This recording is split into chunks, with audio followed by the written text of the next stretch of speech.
Erkin exchanges the forsaken lady for cattle. The broken rancher gave her true love. The broken rancher gave her true love. The vast of the Arizona desert clung to Elara's worn skirts, a persistent reminder of the life she was being torn from. Not a life of comfort or joy, but one she had known, a familiarake. For 25 years, she had toiled on her family's meager homestead, a silent, dutiful shadow in the relentless sun. Her parents, gaunt and hardened by years of failed harvests and unforgiving land, saw her not as a daughter, but as a resource. And now that resource was to be expended. The news had been delivered with the blunt force of a desert wind. Her younger sister Lena was ailing, a persistent cough racking her fragile frame. The local doctor, a stern man whose gaze held more pity than hope, had declared that only fresh milk and rich, nourishing broth could strengthen her, but their small farm yielded little beyond stubborn weeds and a few scrawny chickens. They had no cattle, no means to acquire them. That's when her uncle, Silas, a man whose eyes held the cunning gleam of a coyote, presented the solution. He had connections, he claimed, to a rancher in the remote canyons, a man rumored to be as broken as his land, desperate for a capable hand. The price for a small herd of robust dairy cows? Elara remembered the conversation with chilling clarity. Her father, hands calloused and trembling, had averted his gaze.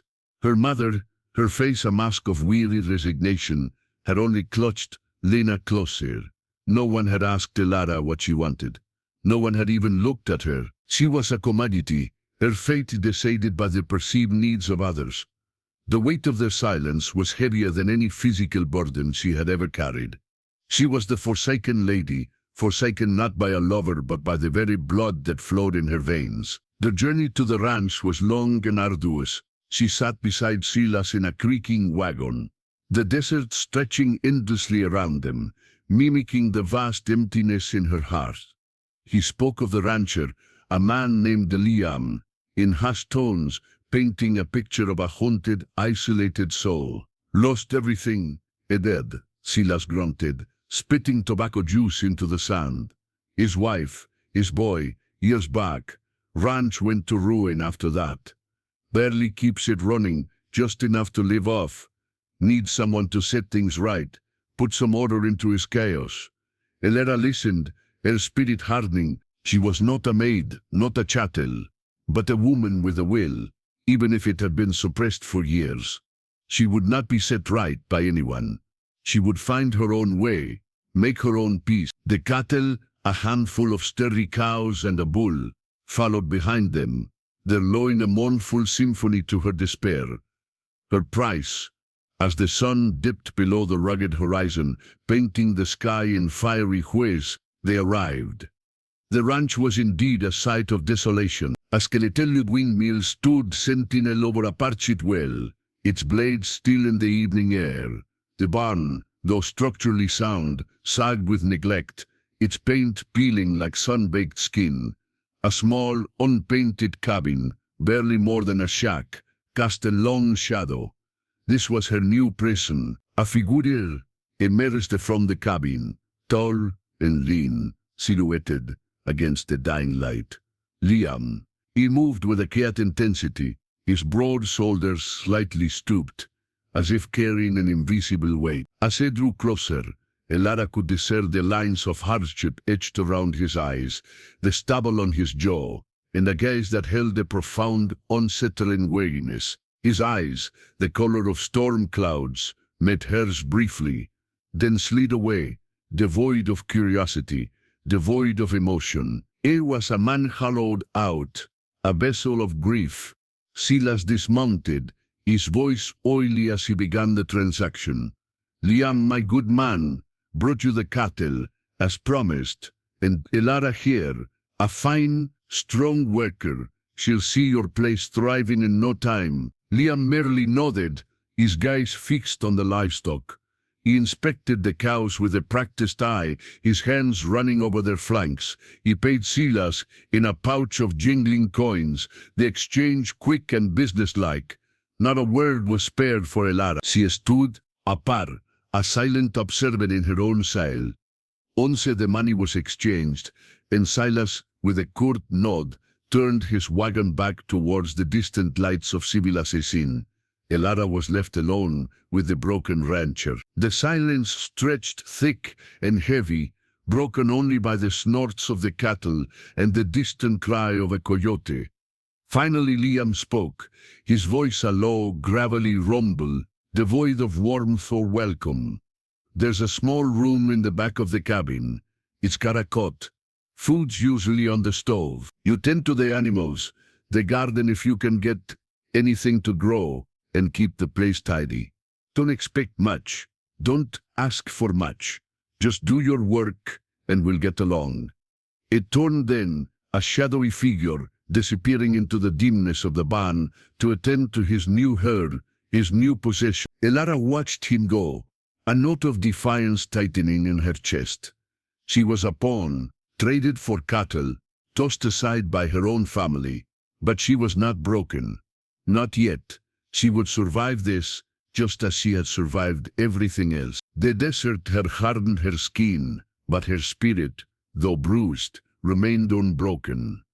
She would find a way to bloom in this desolate place, or at least, she would try. The first night under Liam's roof, she slept little, the cot hard, the silence louder than any storm. Before we continue with Elara's journey into the rugged life of the ranch, I'd love to hear what you think of this first chapter. What are your initial impressions of Elara and Liam? Do you feel her pain and determination? Share your thoughts and predictions in the comment section below. Your engagement helps me create more content you'll love. The days that followed blurred into a rhythm of arduous labor and profound silence. Elara quickly learned the ropes of the neglected ranch. The cows, though healthy, needed constant care. Their udders heavy with the milk Lina so desperately needed. She cleaned out the barn, shoveling years of accumulated grime, her muscles aching, her hands raw. The small withered garden patch behind the cabin offered little promise, but with stubborn persistence, she turned the soil, hoping to coax life from the dry earth. Liam was a specter, a shadow moving through his own domain. He worked from dawn till dusk, repairing fences, mending tools, riding out to check the distant boundaries of his land. They rarely spoke, their conversations limited to terse exchanges about chores. Water's low in the trough, or the south pasture fence needs repair. His eyes when they met her held no malices, but an impenetrable wall of pain and detachment. Elara noticed the small details, the way he meticulously polished his saddle, even though the rest of his gear was worn. The faded photograph tucked behind a broken mirror in the cabin, a smiling woman, a bright-eyed boy, their faces bleached by time and sorrow. She understood, then, that his brokenness was not just of spirit, but of a heart shattered beyond repair. His range was a reflection of him, functional, enduring, but devoid of joy or vibrancy. One sweltering afternoon, while Elara struggled to repair a stubborn pump for the well, its rusty gears refusing to yield, Liam appeared. He watched her for a moment, his expression unreadable. Without a word, he took a wrench from his belt, knelt beside the pump, and with a few deft movements tightened a bolt she hadn't even noticed. The pump groaned, then gave a gush of cool water. He stood, wiping grease from his hands with a rag. "It's old," he mumbled, his gaze fixed on the water, flowing into the trough. "But it still works, if you know how to talk to it." Elara looked at him, surprised by the unexpected help, by the flicker of something almost human in his voice. "Thank you," she said softly. He merely grunted in response, but lingered for a moment longer than usual, his eyes scanning the nascent rows of vegetables she had managed to plant. "Good soil, if you treat it right," he offered, then turned and walked away, disappearing into the vastness of the ranch. Small interactions like these, though rare, began to chip away at the fortress around her heart. She saw his quiet competence, his unwavering dedication to the land, even if it was a dedication born of habit rather than passion. He was a survivor, like her, carrying his own invisible wounds, One evening, a fierce dust storm whipped through the canyons, tearing at the cabin, rattling the windows. Elara was alone in her small room, listening to the howling wind, the creaks and groans of the old house. Suddenly, a panicked bleat from the barn. One of the new calves, newly born, must have been in distress. She rushed out, fighting against the gale, her eyes stinging with dust. Liam was already there, illuminated by a flickering lantern, his face grim. The calf was weak, shivering, its mother pacing anxiously. He was trying to warm it, rubbing its tiny body with a burlap sack. "It's not strong enough," he said, his voice laced with uncharacteristic worry. "Needs to get warm, and fast." Elara, recalling her own childhood experience with sickly farm animals, remembered a trick. "My mother used to wrap them in blankets, close to the fire, and sometimes a little brandy to warm their insides." Liam hesitated, then looked at her, a rare spark of acknowledgement in his eyes. "Brandy? I've got some in the cabin. Go get the thickest blanket you can find too." Together, they carried the small, fragile calf into the cabin, laying it by the hearth, where a small fire now crackled. Elara gently dabbed a few drops of Liam's medicinal brandy onto the calf's tongue, while Liam wrapped it snugly in an old woolen blanket. They sat behind for hours, the only sounds the crackling fire, the storm outside, and their own quiet breath.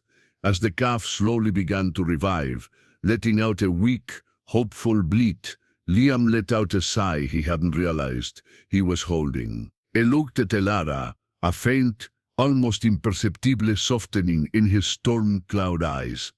"You saved it," he said, his voice rough with emotion. "Thank you."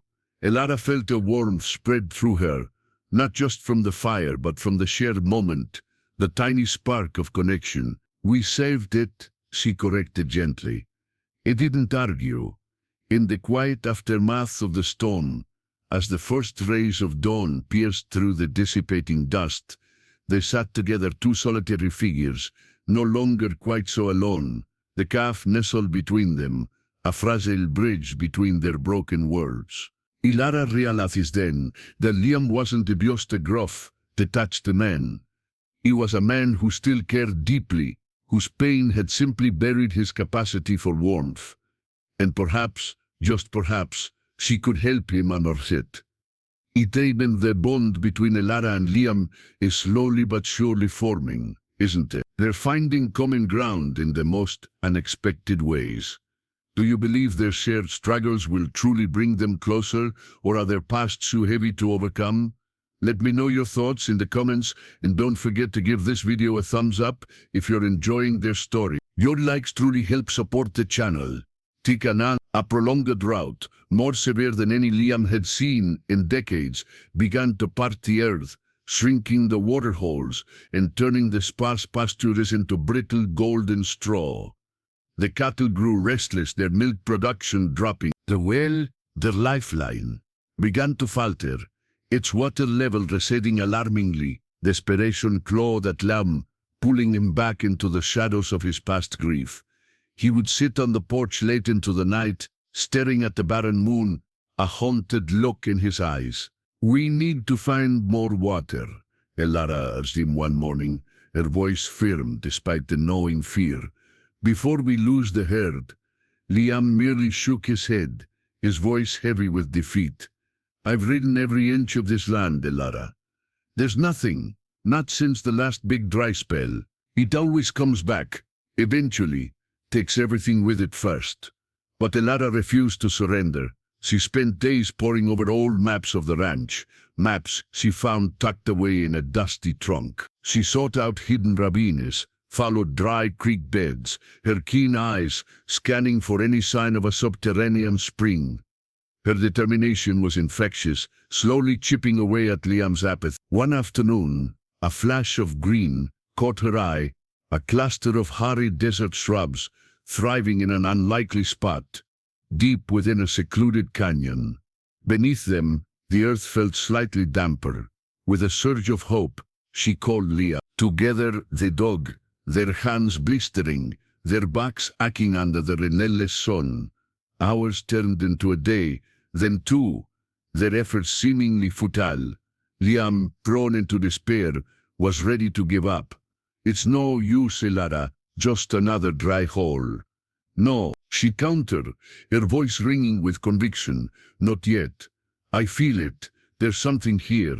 Her unwavering belief propelled them forward, and finally, on the third day, their shovels hit rock, then a telltale dampness. A small trickle began, growing steadily into a flow. It wasn't a gushing river, but it was water, cool, clear, life-giving water.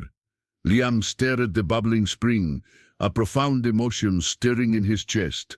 A smile, thin and unpracticed, touched his lips.